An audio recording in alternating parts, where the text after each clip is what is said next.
屋企都唔夠開支，好多人都喺食嗰度喺度節食咯。係你有一次打電話俾我，你就話啲村民好咩唔夠肉食，食下雞蛋，食下豆腐。咁當然豆腐都係蛋白質啦。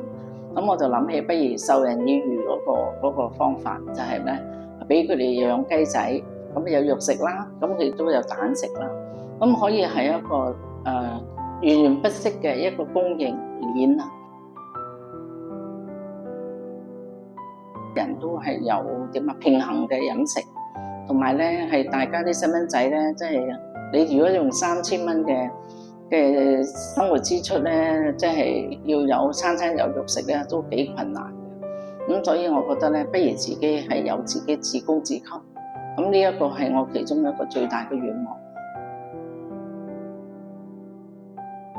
係大家探嗰啲好多屋企都唔夠開支，咁好多人都喺食嗰度喺度節食咯。即係咁，我覺得呢個就好唔公平，尤其對啲細蚊仔。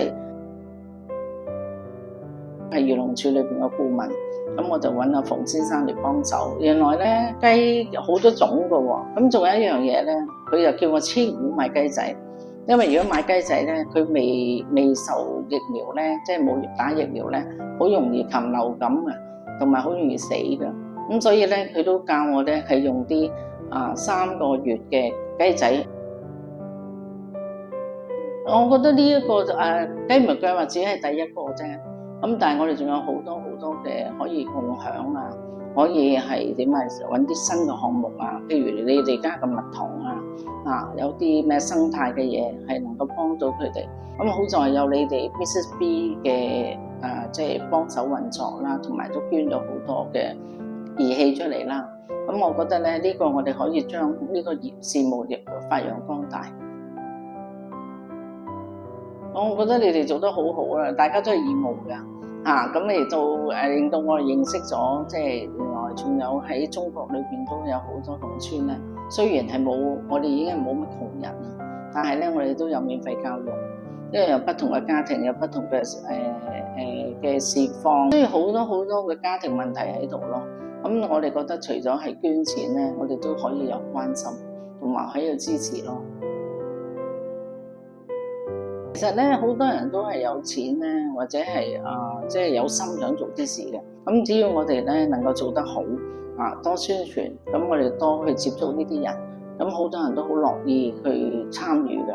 咁我希望我哋 Mrs B 呢個 program 越做越大啦，令到更多人知識啦，令到咁多人參與啦。我哋出去食餐飯都好快，2000蚊可能都唔夠，但係能夠幫到人哋一年或者係2年繼續都能夠有咩有雞有雞蛋都可以有平衡嘅飲食，均衡飲食。呼籲下有我哋嘅朋友或者唔認識我哋嘅朋友都可以樂意捐助，幫我哋每一個家庭咧可以能夠有受惠，咁令到更多人有一個健康嘅成長。多謝各位。